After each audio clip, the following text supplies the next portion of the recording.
Hi everyone, welcome to our YouTube channel Black Diamond. तो आज मैं फिर से आप लोगों के लिए अपडेट लेके आया हूँ। पहले तो अपडेट सुन लीजिए, उसके बाद मैं डायरेक्टली एमसीक्यू वीडियोस पे चलूंगा। तो बीसीसीएल का एग्जामिनेशन होने वाला है 15 तारीख को, यानी 15 सितंबर को। उसका एडमिट कार्ड का लिंक दे दिया गया है बीसीसीएल के ऑफिशियल वेबसाइट पे। इसके लिए आपको कैरियर टाइप में जाना है बीसीसीएल में, और यहाँ पे पहला नोटिस जो आ रहा है, डाउनलोड एडमिट कार्ड, इसमें क्लिक करना है। ठीक है, junior government TNS grade C का। तो इसको आपको यहाँ पे क्लिक करना है। इसके बाद यहाँ पे लिंक दिया हुआ है, इसमें क्लिक करेंगे। क्लिक करने के बाद आपको अपना बेसिकली कुछ डिटेल डालना होगा, बेसिक डिटेल लॉगिन का, जैसे आधार नंबर डाल के या ईमेल आईडी डाल के या एप्लीकेशन आईडी डाल के आप कैप्चा डाल के लास्ट में एंटर करेंगे तो आपका एडमिट कार्ड आपके सामने ओपन हो जाएगा। तो जो बच्चों को लिंक नहीं मिल रहा है, यहाँ से जाके डाउनलोड कर सकते हैं, मैंने आपको दिखा दिया। चलिए अब डायरेक्टली आते हैं एमसीक्यू क्वेश्चन पे।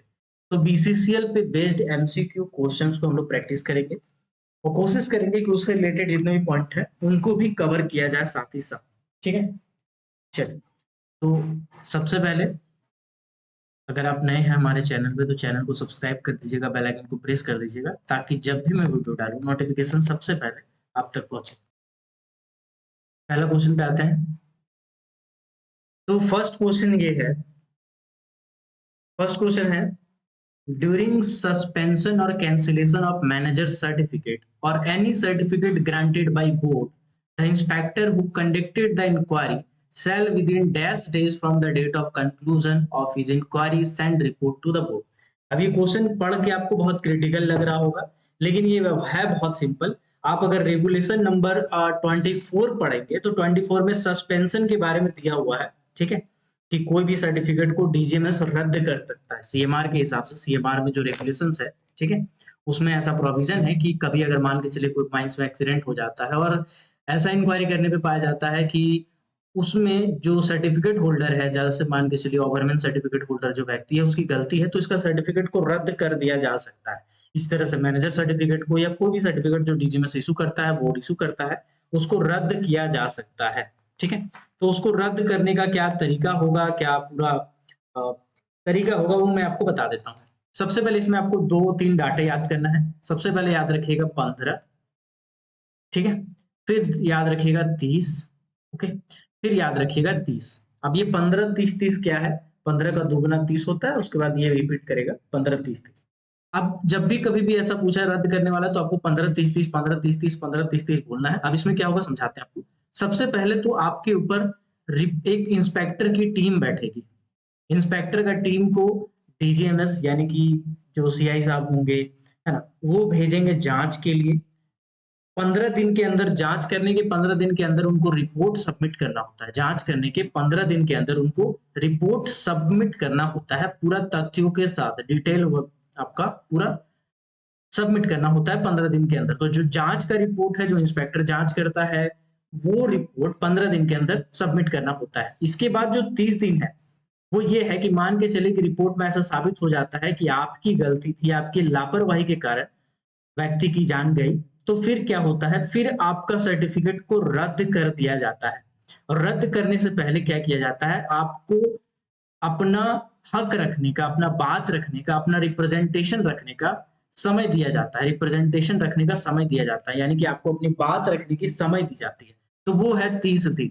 अपना बात रखने का, अपना पक्ष रखने का आपको समय 30 दिन दिया जाता है। इसके बाद आपका रिप्रेजेंटेशन सुनने के बाद भी अगर बोर्ड को लगता है कि नहीं आप गलत है, तो उस कंडीशन में आपका जो सर्टिफिकेट है उसको रद्द कर दिया जाएगा, कैंसिल कर दिया जाएगा, इनवैलिड कर दिया जाएगा, डिबार कर दिया जाएगा। ऐसे शब्दों का इस्तेमाल किया जाता है। ठीक है, जब आपका सर्टिफिकेट कैंसिल हो गया है, तब फिर उसके 30 दिन के अंदर आप सेंट्रल गवर्नमेंट के पास अपील कर सकते हैं। सेंट्रल गवर्नमेंट के पास अपील कर सकते हैं।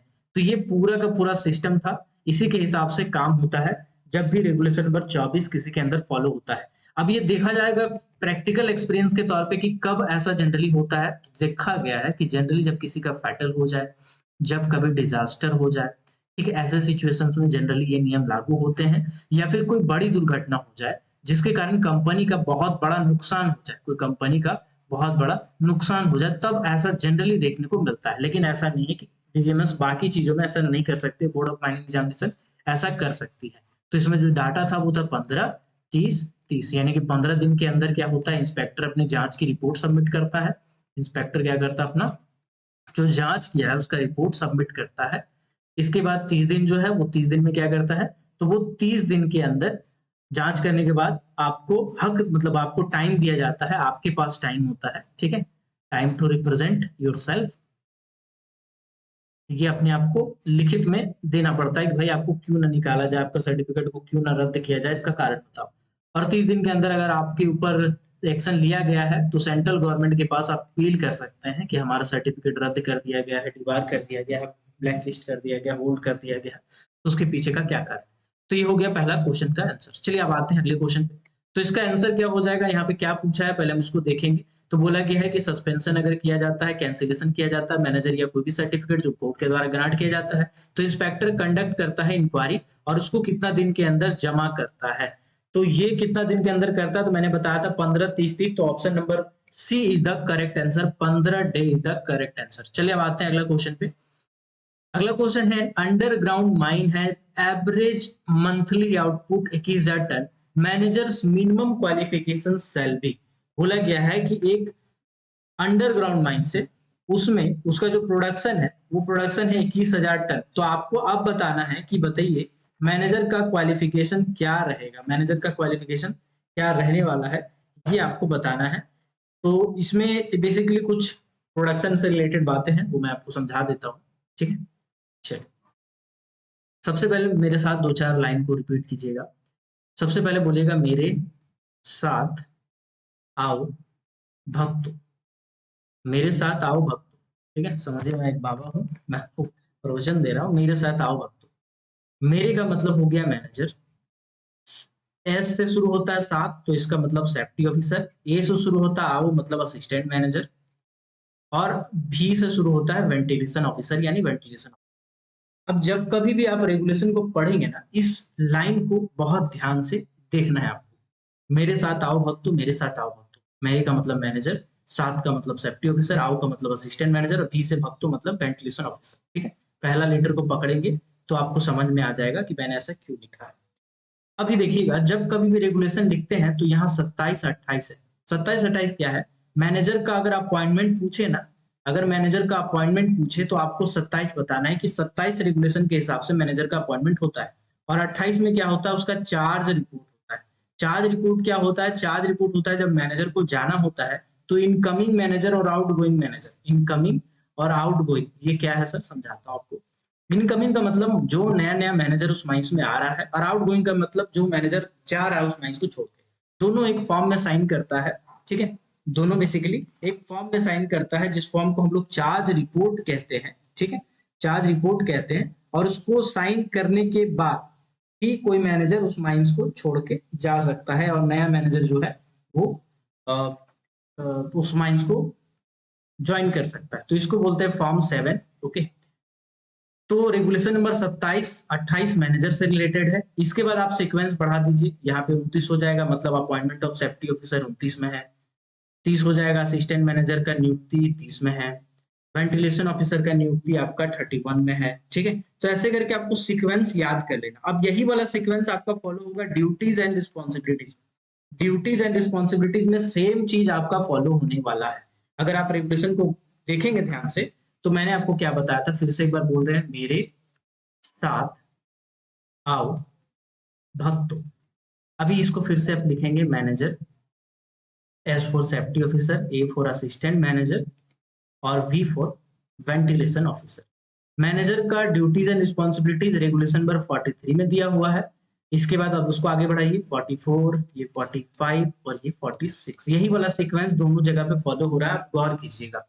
अपॉइंटमेंट वाला बात करें तो 27, 28 मैनेजर का था, उसके बाद 29 था, उसके बाद 30 था, उसके बाद 31 था। सीक्वेंस एकदम सेम था, बिल्कुल सेम था, ठीक है। यहां तक आपको याद हो जाएगा। आई होप यहाँ एक 4 लाइन से आपको 8 रेगुलेशन नंबर याद हो जा रहा है, 8 नहीं 9 रेगुलेशन नंबर याद हो जा रहा है सिर्फ 4 लाइन से, मेरे साथ आओ अब तो, ठीक है। इसके बाद आपको 46 याद है तो 47 बताने का जरूरत है क्या, नहीं। 48 बताने का जरूरत है क्या, 49 बताने की जरूरत है, 50 बताने का जरूरत है। अब मैं आपको क्या कहना चाहता हूँ समझिएगा। मैं आपको ये कहना चाहता हूँ कि अपॉइंटमेंट वाला जितना भी रेगुलेशन है, अपॉइंटमेंट वाला जितना भी रेगुलेशन है, पूरे के पूरे रेगुलेशन को रट लीजिए कि किसका अपॉइंटमेंट कौन से रेगुलेशन के हिसाब से होता है, क्योंकि अक्सर डायरेक्ट क्वेश्चन पूछा जाता है उससे रिलेटेड कि भाई अपॉइंटमेंट कौन से रेगुलेशन के हिसाब से किसका अपॉइंटमेंट होता है। 26 से स्टार्ट होता है बेसिकली इंस्पेक्टर का योग्यता वगैरह से, है ना। फिर 27, फिर 28, फिर 29, फिर 30, 31, 32, 33, है ना। जनरल मैनेजमेंट साइड 36 में है, तो 33 के बाद 34 होगा, फिर 35 होगा, 36 होगा। इसमें से आपको आधा मैं याद करा दी हूँ, थोड़ा बहुत आप अगर प्रैक्टिस करेंगे तो आपको याद हो जाएगा। ये बहुत जरूरी है आपको याद करना। इसी तरह से ड्यूटीज एंड रिस्पॉन्सिबिलिटीज की बात करें, ड्यूटीज एंड रिस्पॉन्सिबिलिटीज की, तो इसमें भी आपको सब याद करना है, कोशिश कीजिएगा।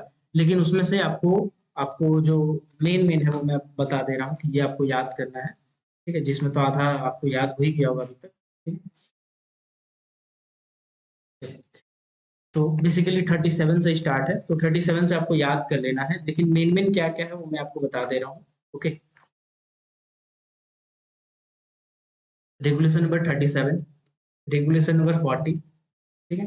मतलब जो माइंस में नियोजित होते हैं उसके कब क्या कर्तव्य जिम्मेवारी होती है उसके। 41, 42, ठीक है। 42 के हिसाब से जितने भी ओवरमैन होते हैं, माइनिंग सरदार होते हैं, इनका अपॉइंटमेंट किया जाता है। ओके, ठीक है। ये बेसिकली इनका कर्तव्य जिम्मेवारी दिया हुआ है। ओके, फिर 43 है, 44 है, 45 है, 46 है, 47 आपको बताने की जरूरत है क्या ओवरमैन का कर्तव्य जिम्मेवारी है, ठीक, आपको पता ही होगा। गवर्नमेंट का कर्तव्य जुआरी 44 में है, फिर 40 47 में है, फिर 48 है, 47 के बाद 49 है, 50 है ना। तो ये सब जनरली आपको याद कर लेना पूरा अच्छे से, और इसको पढ़ना है बहुत ही डिटेल में। ओके, चलिए आते हैं अगले क्वेश्चन पे। तो ये जो क्वेश्चन था इसका आंसर मैंने नहीं किया, ठीक है। मैं चाह रहा था कि आपको पूरा सीक्वेंस रटा दूं। अब आप बहुत आराम से जब क्वेश्चन पूछा जाएगा तो आप बता सकते हैं। देखिए, जब 2500 टन से ऊपर होता है किसी माइसो प्रोडक्ट से, और 2500 टन से नीचे होता है, तो जब कभी भी हम टन में प्रोडक्शन मांगते हैं, टन पर मंथ, तो ये जनरली अंडरग्राउंड का प्रोडक्शन होता है, ठीक है। और जब कभी भी हम मटेरियल हैंडल्ड की बात करते हैं, तो मटेरियल हैंडल्ड वाले जो शब्द होते हैं वो इस्तेमाल किया जाता है ओपन कास्ट प्रोजेक्ट के लिए, ठीक है। मटेरियल हैंडल में हम लोग जनरली मीटर क्यूब का इस्तेमाल करते हैं, मीटर क्यूब पर मंथ ऐसा करके हम लोग प्रोडक्शन नापते हैं, ठीक है। तो मीटर क्यूब में क्या होता है, इसमें हम लोग सॉइल को नाप सकते हैं, इसमें हम लोग पत्थर को नाप सकते हैं, इसमें हम लोग डिब्रीज को नाप सकते हैं, इवन हम लोग कोल को या मिनरल को भी इसी में नाप सकते हैं, ठीक है। तो मटेरियल हैंडल में सभी चीजें आ जाती हैं, चाहे आपका कोयला हो, मिनरल हो, सॉइल हो, पत्थर हो, सब कुछ इंक्लूड कर लिया जाता है। तो इसीलिए मटेरियल हैंडल ओपन कास्ट में यूज करते हैं। तो जब टन प्रोडक्ट्स पर मंथ के हिसाब से बात करें, अगर 2500 से ज्यादा प्रोडक्शन है तो एफएमसी वाला चाहिए, एफएमसी मतलब फर्स्ट क्लास होल्डर चाहिए। और ऑब्वियस ही बात है अंडरग्राउंड माइंस है तो अनरेस्ट्रिक्टेड सर्टिफिकेट वाला आदमी चाहिए। इसी तरह से जब 2500 टन से नीचे है तो उस कंडीशन में फर्स्ट क्लास मैनेजर या सेकंड क्लास मैनेजर दोनों में से कोई भी चल सकता है, लेकिन ऑब्वियस बात है अंडरग्राउंड माइंस है तो अनरेस्ट्रिक्टेड वाला ही चाहिए। लेकिन अगर मटेरियल हैंडल की बात करें यानी ओपन कास्ट की बात करें, तो उस केस में एक ही डाटा आता है, वो होते हैं 20,000। तो 20,000 मीटर क्यूब पर मंथ आपका मटेरियल हैंडल से ज्यादा है, तो उस केस में सिर्फ फर्स्ट क्लास मैनेजर ही आपको चाहिए होता है। और जब इससे कम है तो उस केस में फर्स्ट क्लास या सेकंड क्लास, इसको हम लोग ऐसे भी कह सकते हैं कि मिनिमम क्वालिफिकेशन सेकंड क्लास, ठीक, या मैनेजरशिप सर्टिफिकेट वाले माइंड के बेसिकली मैनेजर बन सकते हैं। अब इसको भी एक बार पढ़ लीजिएगा, फटाक से हो जाएगा। अंडरग्राउंड माइंड से तो आपको जब कभी क्वेश्चन सॉल्व कीजिएगा ना, तो आप शब्दों पे गौर कीजिएगा, कौन सा माइंड से, अंडरग्राउंड माइंड से, ठीक है। तो अनरिस्ट्रिक्टेड टाइप सर्टिफिकेट होना चाहिए, चलो ये चीज दिमाग में आ गया। फिर बोला गया एवरेज मंथली आउटपुट, बोला है ठीक है, कितना है, 21,000 टन पर मंथ है। इसके बाद मैनेजर का मिनिमम मिनिमम पूछा है, मिनिमम योग्यता क्या होना चाहिए। अब यहाँ पे आप जब सेंसर करेंगे ना, तो कोशिश कीजिएगा मिनिमम योग्यता को ध्यान में रखने का, ठीक है। तो आप देखते हैं third class mine certificate with 10 साल का एक्सपीरियंस, तो ऐसा कुछ होता ही नहीं, तो इसको काट दो। Degree in mining engineering and first class, degree से कोई मतलब नहीं, तो डिग्री को तो अभी हम हटा ही देते हैं, डिग्री से कोई मतलब नहीं होता है। इसके बाद बोला गया सेकंड क्लास सर्टिफिकेट विद 5 साल का एक्सपीरियंस, ये भी हम हटा देते हैं क्योंकि एक्सपीरियंस मायने नहीं रखता। फर्स्ट क्लास सर्टिफिकेट बिल्कुल सही आंसर हो जाएगा इसका, क्योंकि 21,000 है, अगर उससे कम रहता ना तो हम लोग कुछ अलग आंसर करते, ठीक है। अभी अगला क्वेश्चन है कि coal mines regulation 2017 has been forced from the date, मतलब बोला गया है कि कोल माइंस रेगुलेशन 2017 कब लागू हुआ, ठीक है। पता होगा आपको 27 नवंबर, ठीक। तो 27 नवंबर को कोल माइंस रेगुलेशन लागू हुआ है। चलिए इसको आगे बढ़ाते हैं। अब आते हैं प्लॉटिंग एरर के ऊपर। ये सब क्वेश्चन मैं जान के इंक्लूड किया हूँ ताकि आपको मैं ज्यादा से ज्यादा चीजें बता सकूं, ठीक है। प्लॉटिंग एरर, अभी ये जो टर्म है प्लॉटिंग एरर, इस चीज को समझिएगा क्या होता है प्लॉटिंग एरर। ऐसा समझिएगा कि मान के चलिए कि आप एक 10 मीटर का दूरी को नापे, और 10 मीटर का दूरी को नापे और उसमें से एक माइनर सा मिस्टेक कर दिया आप, 0.2 सेंटीमीटर ज्यादा या 0.5 सेंटीमीटर कम ज्यादा ले लिए नापे, तो उस केस में बोला जाएगा कि 10 मीटर का दूरी है, उतना सेंटीमीटर 0.2 0.5 चल जाएगा, कोई दिक्कत वाली बात नहीं।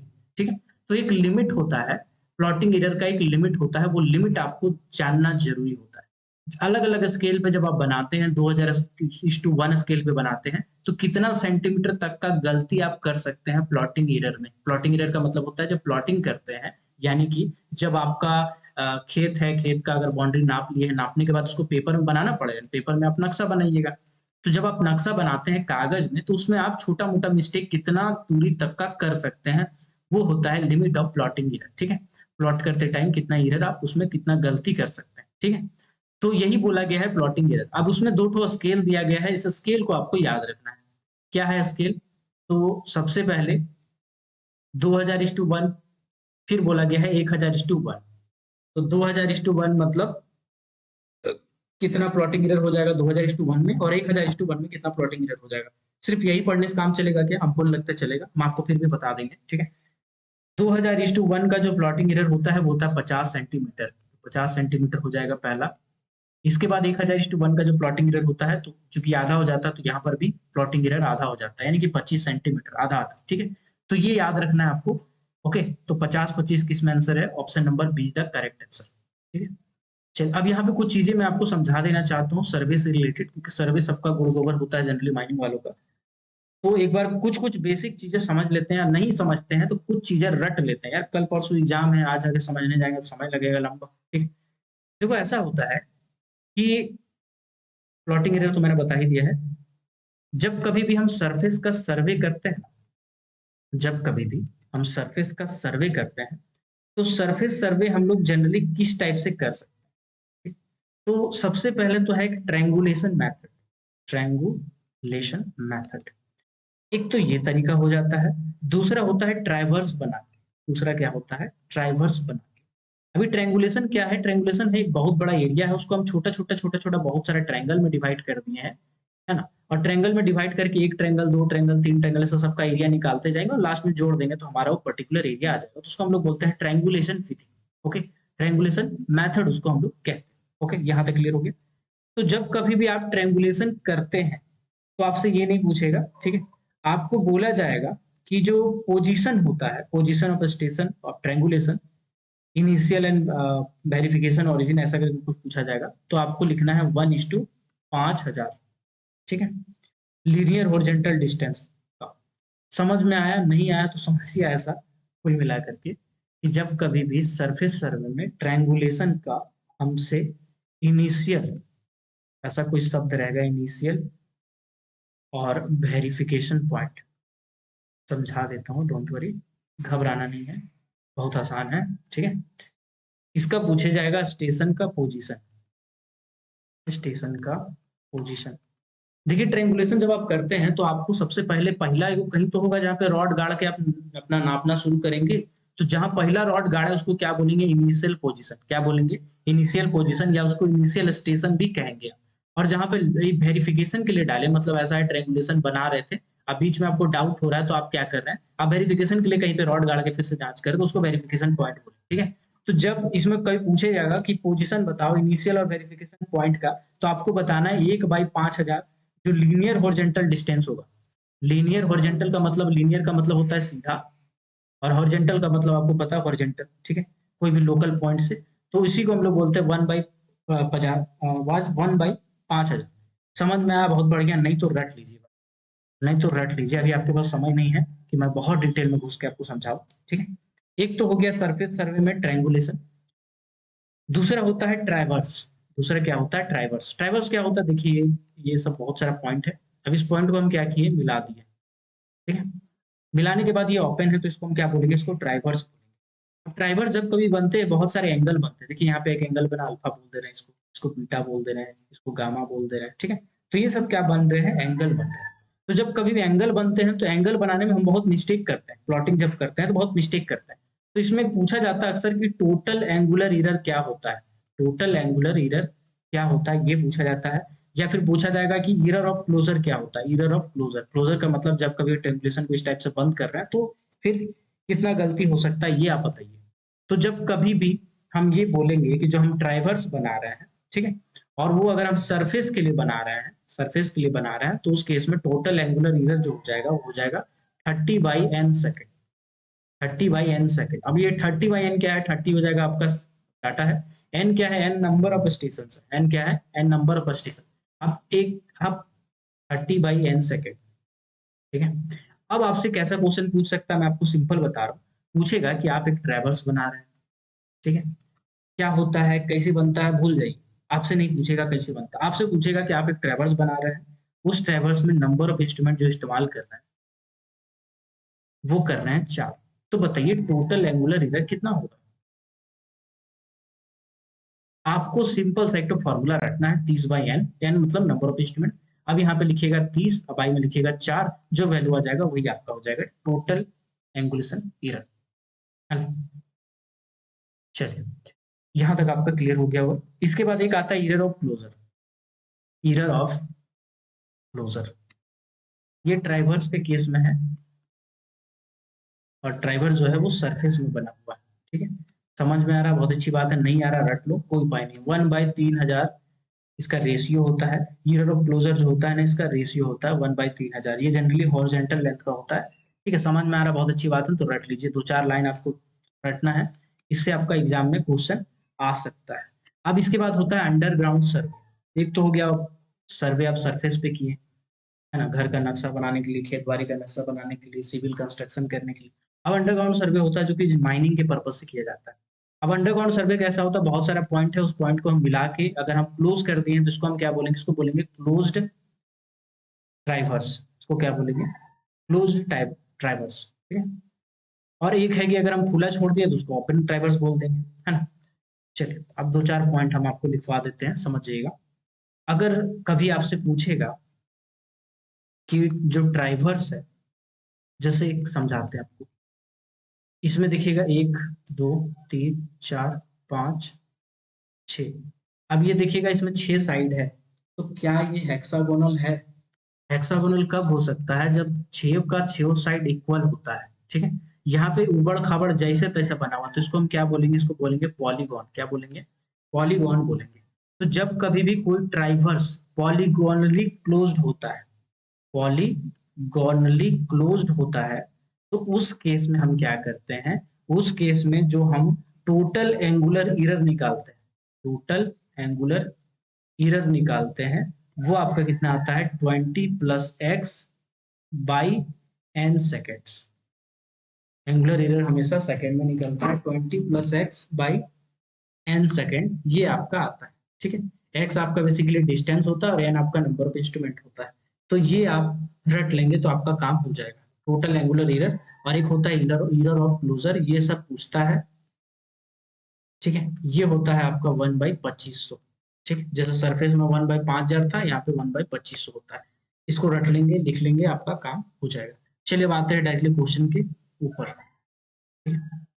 तो यहाँ पे क्या पूछा गया, इसका आंसर मैंने बता दिया था। ओके, अब आते हैं अगले क्वेश्चन पे। अब आते हैं अगले क्वेश्चन पे, जस्ट अ सेकंड। चलिए अगला क्वेश्चन को देखते हैं। अगला क्वेश्चन क्या है? अगला क्वेश्चन है कि daily register, register of daily attendance of persons employed in below ground working shall be maintained इन। कौन से फॉर्म में मेंटेन किया जाता है डेली रजिस्टर? ये बेसिकली माइंस रूल का क्वेश्चन है। तो जो डेली रजिस्टर मेंटेन किया जाता है, यहाँ पे मैं आपको बता देता हूँ, डेली रजिस्टर आपका फॉर्म डी में बनता है। अटेंडेंस रजिस्टर की बात करें तो फॉर्म डी में बनता है। जो फॉर्म बी होता है वो काफी कंफ्यूजिंग है। फॉर्म बी होता है बेसिकली वेज रजिस्टर, ठीक है। वेज रजिस्टर होता है, मतलब किसका कितना पैसा बना, सैलरी वैलरी, इसका हिसाब इसमें होता है। फॉर्म डी आपका डेली अटेंडेंस का रजिस्टर होता है, ठीक है। इसी तरह से फॉर्म सी की अगर मैं बात करूं, तो फॉर्म सी को ओमिट कर दिया गया है, पहले ये हुआ करता था, ठीक है, अभी ये हट चुका है। इसके बाद फॉर्म ई की अगर मैं बात करूं, तो फॉर्म ई बेसिकली जो रेस्ट लेते हैं आप, या जो लीव लेते हैं आप, ठीक है, या जो आप छुट्टी उट्टी लेते हैं, इसका हिसाब किताब आपका फॉर्म ई में रहता है। तो ये आपका टोटल हो गया, तो इसका आंसर हो जाएगा ऑप्शन नंबर सी हो जाएगा, डी हो जाएगा, फॉर्म डी। ओके, चलिए आते हैं अगले क्वेश्चन पे। अगला क्वेश्चन पूछा गया है कि when the first mines act enacted in India. Mines act पहली बार कब लागू हुआ था? तो जब मैं क्लासेस लेता हूं तो पहले मैं माइंस एक्ट से ही स्टार्ट करता हूं। माइंस एक्ट का 5 वीडियो रहता है मेरा, 2-2 घंटा का। उसमें मैं माइनिंग का हिस्ट्री से लेकर सब पढ़ा था। तो माइंस एक्ट स्टार्ट हुआ था 1901 में, ठीक है, 1901 में स्टार्ट हुआ था। चलिए आते हैं अगले क्वेश्चन के ऊपर। अगला क्वेश्चन है, in a hand held apparatus the voltage shall not more than, hand held apparatus में वोल्टेज किससे ज्यादा। चलिए इसको मैं एक काम करता हूँ, अपने तरीके से समझाता हूँ, ठीक है। चलिए इसको समझ लीजिए, इस वीडियो को देख लीजिएगा पूरा ध्यान से, ठीक है। बहुत सारा क्वेश्चन इससे बन सकता है। चलिए आते हैं आगे। सबसे पहले देखो, एक होता है central sub station. Central sub station, central sub station क्या है, जैसे धनबाद है, धनबाद एक जिला है, उस जिला में एक जगह पे पर्टिकुलर बागमारा करके जगह है, तो वहां पे एक सेंट्रल सब स्टेशन होगा। तो सेंट्रल सब स्टेशन में जो मैक्सिमम वोल्टेज स्टोर किया जा सकता है या यूटिलाइज किया जा सकता है वो होता है 132 केवी, 132 केवी किलो वॉट, ठीक है। इसके बाद क्या होता है, इसके बाद माइंस का एक सब स्टेशन, माइंस का क्या होता है, एक सब स्टेशन होता है, यानी कि उस सेंट्रल सब स्टेशन से हम क्या करते हैं, माइंस का स्टेशन में, यानी कि जो माइंस होता है, माइंस में एक तो बड़ा वो ट्रांसफार्मर लगा होता है बड़ा सा, उसको बोलते हैं माइंस का सब स्टेशन। वहां पे या तो 33 केवी वोल्टेज आप ले सकते हैं, रख सकते हैं, स्टोर कर सकते हैं, या तो आप 11 केवी ले सकते हैं, ठीक है। दोनों आप ले सकते हैं, लेकिन अगर आपसे मैक्सिमम पूछा जाएगा तो आपको 33 मारना है, क्योंकि सीईआर यानी सेंट्रल इलेक्ट्रिसिटी अथॉरिटी रेगुलेशन में आपका 33 ही दिया हुआ है, ठीक है। इसके बाद अगला क्वेश्चन आपसे पूछा जाता है कि माइंस के अंदर, माइंस के अंदर आप कितना वोल्टेज का सप्लाई ले सकते हैं, कितना वोल्टेज का क्या ले सकते हैं, सप्लाई ले सकते हैं। तो इसका आंसर करना है आपको 11 केवी। मैं आपको एक बार बता देता हूं, 1 केवी बराबर होता है 1000 वोल्ट, यानी कि आप 11,000 वोल्ट तक का सप्लाई ले सकते हैं। अगर आप इसको कन्वर्ट करेंगे तो 11,000 वोल्ट होगा, यानी 11,000 वोल्ट तक का आप माइंस के अंदर में, चाहे आपका अंडरग्राउंड माइंस हो, चाहे आपका ओपन कास्ट माइंस हो, आप ये सप्लाई ले सकते हैं, ठीक है। इसके बाद अगर आपसे पूछा जाएगा कभी कि कोलियरी अगर होते हैं आपके, कोलियरी में जो इनकमिंग वोल्टेज होते हैं, कोलियरी में जो इनकमिंग वोल्टेज होते हैं उसमें कितना ले सकते हैं, तो 11 केवी बोलिएगा। अब आप कहेंगे कि सर आप कंफ्यूज क्यों कर रहे हैं, एक तरफ आप माइंस कह रहे हैं, एक तरफ आप कोलियरी कह रहे हैं। देखिए समझाता हूं मैं आपको सिंपल शब्दों में। जो कोलियरी होता है ना वो छोटा होता है, जो कोलियरी होता है वो छोटा होता है, और जो माइंस होता है वो बड़ा होता है। माइंस के कई प्रोजेक्ट हो सकते हैं, एक प्रोजेक्ट मान के चलिए एक अलग चल रहा है, एक प्रोजेक्ट एक अलग जगह चल रहा है, एक प्रोजेक्ट एक अलग जगह चल रहा है, तो ऐसे कंडीशन में आप 33 केवी तक का वोल्टेज ले सकते हैं, 33 केवी तक का वोल्टेज आप ले सकते हैं माइंस का सब स्टेशन में। लेकिन अगर आपका कोलियरी रहेगा तो कोलियरी में आपको 11 केवी तक ही लेना है। हालांकि सप्लाई की बात करेंगे तो सप्लाई चाहे कोलियरी हो चाहे माइंस हो, आप अगर माइंस के अंदर में सप्लाई कर रहे हैं तो 11 केवी तक का ही सप्लाई कर सकते हैं। इसके बाद एक आता है यूजेबल वोल्टेज। यूजेबल वोल्टेज का मतलब होता है कि मैक्सिमम, ये सब जितना भी बात मैं कर रहा हूं ये मैक्सिमम के केस में कर रहा हूं, कि मैक्सिमम यूजेबल वोल्टेज माइंस में कितना होता है, तो 6.6 केवी तक मैक्सिमम यूजेबल वोल्टेज होता है। इसको बोलते हैं हम 6600 वोल्ट, ठीक है। 6.6 केवी मैक्सिमम, मतलब माइंस के अंदर में आप मैक्सिमम इसका इस्तेमाल कर सकते हैं, ठीक है। इसके बाद आपसे पूछा जाता है कि हैंडहेल्ड, हैंडहेल्ड का मतलब क्या होता है, handheld portable apparatus, handheld portable apparatus. अगर बोला जाए हैंडहेल्ड पोर्टेबल एपरेटस तो भैया हाथ में पकड़ के जो भी मशीन का इस्तेमाल हम करते हैं उसे हैंडहेल्ड पोर्टेबल एपरेटस कहते हैं, जिसे हम हाथ में पकड़ के एक जगह से दूसरी जगह ले जा सकते हैं। जैसे जैसे ड्रिल मशीन, जैसे जैसे मिथेनोमीटर, ये सभी के सभी हैंडहेल्ड पोर्टेबल एपरेटस में आते हैं। तो क्वेश्चन आपसे पूछेगा कि मैक्सिमम कितना वोल्टेज यूज करते हैं हैंडहेल्ड पोर्टेबल एपरेटस में, तो आपको आंसर देना है 125 वोल्ट इस्तेमाल करते हैं हैंडहेल्ड पोर्टेबल एपरेटस में। जैसे जो ड्रिल मशीन होता है वो 125 वोल्ट पे काम करता है। आजकल न्यूमेटिक मशीन आ गई है जिसमें बिजली का जरूरत नहीं पड़ता है, एयर कंप्रेसर से चलता है, लेकिन अगर बिजली से इस्तेमाल कर रहे हैं तो 125 वोल्ट इसको मिनिमम चाहिए होता है, ठीक है। चलिए इसके बाद अगर आपसे पूछा जाएगा कि lighting in case of underground, यानी अंडरग्राउंड माइंस में अगर आप लाइट जलाना है, बिजली जलाना है, तो उसके लिए कितना वोल्टेज का जरूरत है, कितना वोल्टेज आप इस्तेमाल करेंगे, तो वो होता है 125 वोल्ट। ये सभी के सभी मैक्सिमम की मैं बात कर रहा हूं।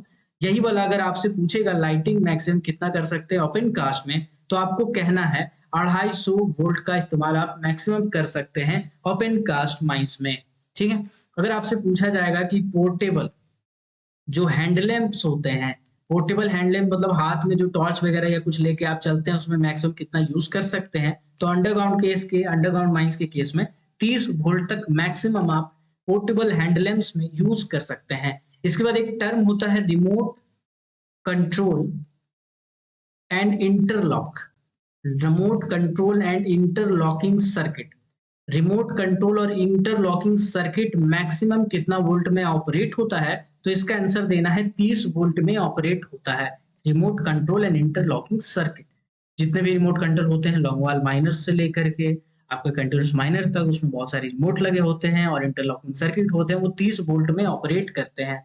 इसके बाद अगर आपसे पूछा जाएगा कि बताइएगा portable transportable voltage, portable transportable voltage maximum आप कितना यूज कर सकते हैं?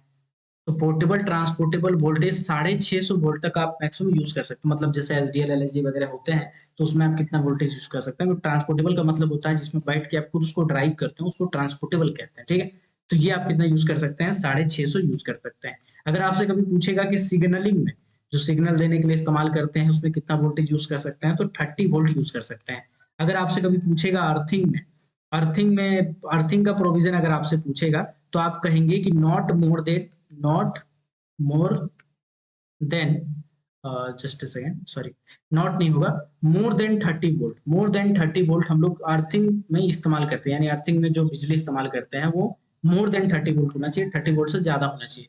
अगर आपसे पूछेगा इंट्रिंसिकली सेफ एपरेटस में, इंट्रिंसिकली सेफ एपरेटस में आप कितना वोल्टेज तक मैक्सिमम इस्तेमाल कर सकते हैं, तो यहाँ पे दो कैटेगरी होता है, एक होता है एसी, एक होता है डीसी।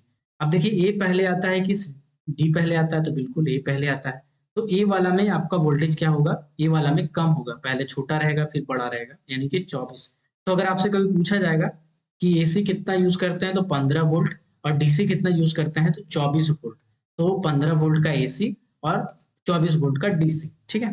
तो ये छोटा है तो वोल्टेज भी छोटा है, डी बड़ा है तो वोल्टेज भी बड़ा है, ऐसे करके आप याद कर सकते हैं, ठीक है। जहां तक आई होप आपको समझ में आ गया। अब आपका इलेक्ट्रिसिटी वाला क्वेश्चन नहीं छूटना चाहिए मेरे हिसाब से। एक जो क्वेश्चन आया तो मैंने बता दिया, चलिए अब इसका आंसर आपको देना है।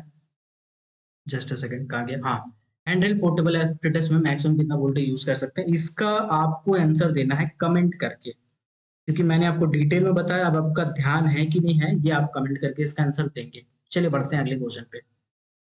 फर्स्ट एड किट है ना, first aid kit does not have this. First aid kit में इनमें से क्या नहीं रहता है? मेडिसिन रहते हैं, कॉटन रहते हैं, हैमर रहते हैं, सीजर रहते हैं। जो बिल्कुल सीजर होता है कैंची जिससे काटते हैं हम लोग, कॉटन होता है रुई, मेडिसिन दवाई होना चाहिए, हैमर नहीं होना चाहिए। हथौड़ा का क्या काम है? फर्स्ट एड वाला में हथौड़ा का कोई काम नहीं है, तो इसका आंसर हो जाएगा ऑप्शन नंबर सी। ओके, चलिए आते हैं अगले क्वेश्चन पे। अगला क्वेश्चन बोला गया है कि स्टील बैंड और steel tape use for underground travels is not less than dash in length. बोला गया है कि अगर कोई स्टील बैंड या स्टील ट्यूब का आप इस्तेमाल कर रहे हैं तो अंडरग्राउंड माइंस में वो किससे छोटा नहीं होना चाहिए। तो देखिए ऐसा है कि अंडरग्राउंड माइंस में आप कोई भी चीज नापी कर रहे हैं तो 30 मीटर का स्टील टेप आता है, उससे छोटा स्टील टेप का यूज आप नहीं कर सकते हैं, ठीक है। तो ये इसका आंसर हो जाएगा ऑप्शन नंबर सी। ये सब सर्वे का क्वेश्चन है इसलिए मैं क्वेश्चन डाला हूँ थोड़ा अटपटा टाइप का। सिंपल क्वेश्चन तो लोग कर ही लेते हैं, ठीक है, सिंपल क्वेश्चन लोग कर ही लेते हैं, तो थोड़ा अटपटा टाइप का क्वेश्चन इसलिए मैं डाला हूँ। अगला क्वेश्चन है error in magnetic correlation survey does not exceed dash minute of arc. मतलब कितना मिनट ऑफ आर्क से ज्यादा नहीं होना चाहिए। अगर आप मैग्नेटिक कोरिलेशन करते हैं तो एक काम करता हूँ मैं इसको लिखा देता हूँ, ठीक है, समझ आओ नहीं आओ लेकिन रट लो, ठीक है। चलिए सर्वे वाला 2-4 पॉइंट में लिख देता हूँ ताकि आपको समझ आए नहीं आए आप रट लो, क्योंकि आपके पास टाइम अभी है नहीं बाबू, क्लास में मैं डिटेल में पढ़ाता हूँ, ठीक है। जैसे सबसे पहले क्या करते हैं, सबसे पहले कोरिलेशन लिखते हैं। कोरिलेशन एकदम चार्ट लेने का, क्या होता है नहीं होता है बाद में समझने का, भी आपके पास समय कमी है। अगर शाफ्ट का वायर होता है, शाफ्ट का वायर में जो कोरिलेशन हम करते हैं वो 2 मिनट ऑफ आर्क होता है, 2 मिनट ऑफ आर्क, ठीक है। इसी तरह से अगर हम मैग्नेटिक ऑब्जर्वेशन करते हैं या मैग्नेटिक कोरिलेशन करते हैं, ठीक है, मैग्नेटिक कोरिलेशन करते हैं या मैग्नेटिक ऑब्जर्वेशन करते हैं तो इसमें भी होता है 2 मिनट ऑफ आर्क। लेकिन अगर हम डायरेक्ट मेथड का इस्तेमाल करते हैं, डायरेक्ट कनेक्शन विधि का इस्तेमाल करते हैं, तो उस केस में कोरिलेशन में हम लोग 1 मिनट ऑफ आर्क लेते हैं, 1 मिनट ऑफ आर्क लेते हैं, ठीक है। चलिए ये आपका हो जाएगा। ओके, बढ़ते हैं आगे। तो इसमें क्या पूछा है, मैग्नेटिक कोरिलेशन बोला तो 2 हो जाएगा, option number 2 is the correct answer. अगला क्वेश्चन है coal mines regulation 2017 was release by notification of which ministry. कौन से मिनिस्ट्री के द्वारा सीएमआर को रिलीज किया गया था? तो ministry of coal, ministry of mines, ministry of human resource and management, ministry of labour and employment. इसका सही आंसर है, आप सही गेस किए होंगे, ministry of labour and employment. अगला क्वेश्चन है mechanical ventilator used below ground for improving the whole current of air pass along the intake और रिटर्न एयरवे ऑफ माइन और वेंटिलेशन डिस्ट्रिक्ट। बोला गया है कि वेंटिलेशन डिस्ट्रिक्ट में हम कोई पंखा लगाए हैं जो वहां से पास होने वाला समस्त हवा को है ना खींच के इनटेक रास्ता का या रिटर्न रास्ता का वेंटिलेशन डिस्ट्रिक्ट तक पहुंचाने के लिए जो यूज करते हैं, तो उसको हम लोग क्या बोलते हैं? ठीक है, उसको ऑक्सिलरी फैन बोलते हैं या बूस्टर फैन, तो उसको बोलते हैं बूस्टर फैन। समझिएगा यहाँ पे जो बूस्टर फैन होता है ना, ये परमानेंट इंस्टॉलेशन माना जाता है। परमानेंट इंस्टॉलेशन मतलब है कि इसको एक बार लगा देंगे तो बहुत लंबा समय तक इसको छेड़ेंगे नहीं। लेकिन जो ऑक्सिलरी फैन होता है वो टेम्पररी इंस्टॉलेशन होता है। टेम्पररी इंस्टॉलेशन मतलब इसको आज हम यहाँ लगाएं तो हो सकता है 1 महीना बाद कहीं लगाएं या 1 हफ्ता बाद कहीं और लगाएं। ऑक्सिलरी फैन जो होता है वो यूज करते हैं हम लोग फेस में हवा पहुंचाने के लिए। कोई गैलरी है उसमें से हवा नहीं जा रहा है, कोई गैलरी है उसमें हवा धीमा है, फेस तक हवा पहुंच नहीं रहा है, तो उसके लिए हम लोग ऑक्सिलरी फैन का यूज करते हैं। लेकिन बूस्टर फैन का यूज करते हैं या तो मेन इनटेक है या तो मेन रिटर्न है। यहाँ पे अगर हवा घट गया, हवा को पहुंचाने के लिए हम लोग परमानेंट इंस्टॉलेशन यानी बूस्टर फैन का इस्तेमाल करते हैं। जब दोनों में से कोई भी फैन को हम बैठाते हैं तो हम कोशिश करते हैं कि गैलरी में जो हवा जा रही है, मान के चलिए गैलरी में जो हवा जा रही है वो 100 जा रही है, तो इसके आधा यानी 1/2 ही हवा उस पंखा से गुजरेगा, यानी कि 50 हवा ही उसमें से गुजरेगा। ठीक है, तो इस चीज का आपको ध्यान रखना है कि हाफ ही उसमें से हवा जाएगा, हाफ अमाउंट, हाफ क्वांटिटी ही उसमें से जाएगा। इसका आंसर हो जाएगा बूस्टर। आते हैं अगले क्वेश्चन पे। अगला क्वेश्चन है under coal mines regulation 2017 average output means, average output का क्या मतलब होता है कोल माइंस रेगुलेशन 2017 के हिसाब से? तो एवरेज आउटपुट का मतलब होता है जो प्रीसीडिंग का मतलब होता है फाइनेंशियल ईयर जो अभी अभी बीता है, जो अभी अभी बीता है फाइनेंशियल ईयर, उसको हम लोग क्या बोलते हैं? उसको हम लोग प्रीसीडिंग बोलते हैं। ठीक है, तो आप क्या करते हैं जनरली 1 साल का यानी कि जो प्रीसीडिंग ईयर होता है, ठीक है, उस माइंस का जितना भी एक्सकवेशन है, मान के चलिए ये जगह से कोयला निकल रहा है, बी से निकल रहा है, सी से निकल रहा है, डी से निकल रहा है, तो सब जगह का कोयला का मात्रा को जोड़ेंगे आप। जोड़ने के बाद हर महीना का जोड़ेंगे, ठीक है, और जोड़ने के बाद साल भर का निकाल लेंगे, उसके बाद उसको 12 से डिवाइड कर देंगे, तो आपका क्या आ जाएगा? 1 मंथ का एवरेज आउटपुट आ जाएगा। ठीक है, जनरली आप ये करते हैं।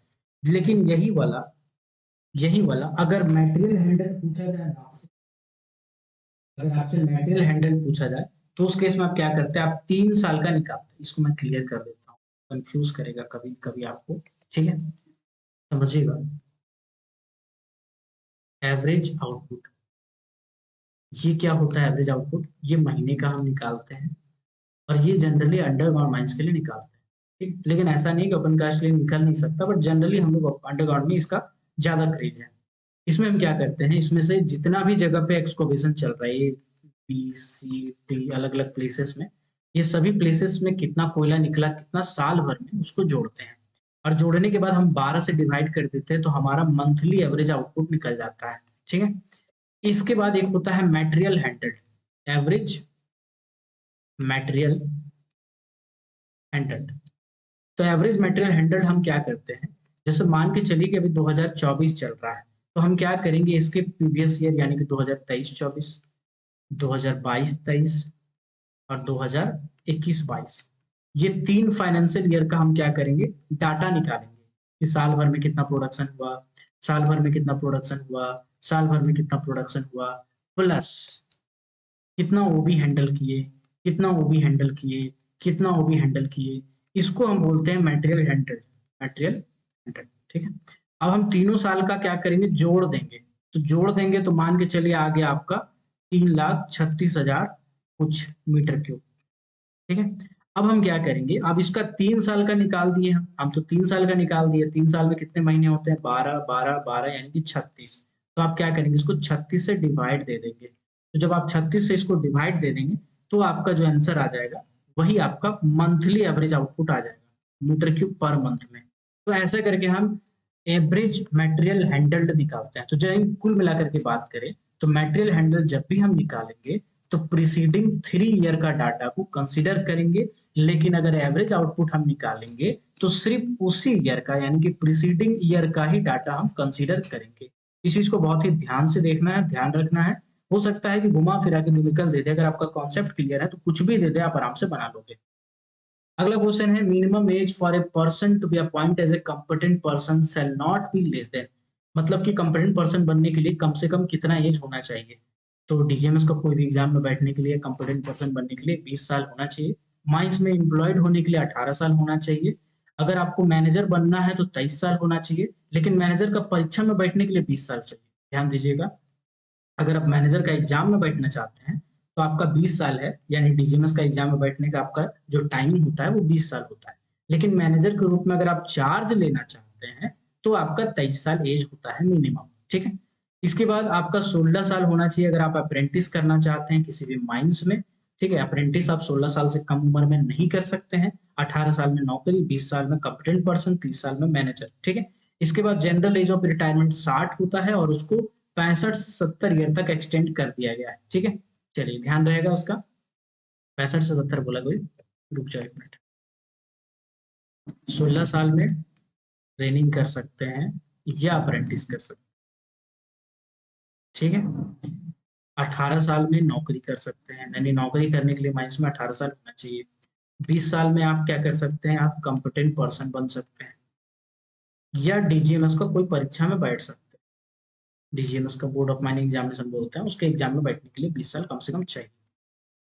23 साल जो है वो है आपका मैनेजर का एज, मैनेजर का मैनेजर में अपॉइंट होने का एज, मैनेजर में अपॉइंट होने का एज। ठीक है, इसके बाद जो एमएमआर है, एमएमआर में एक और कंफ्यूजिंग चीज लिखा हुआ 21 साल है सर्वेयर का एज।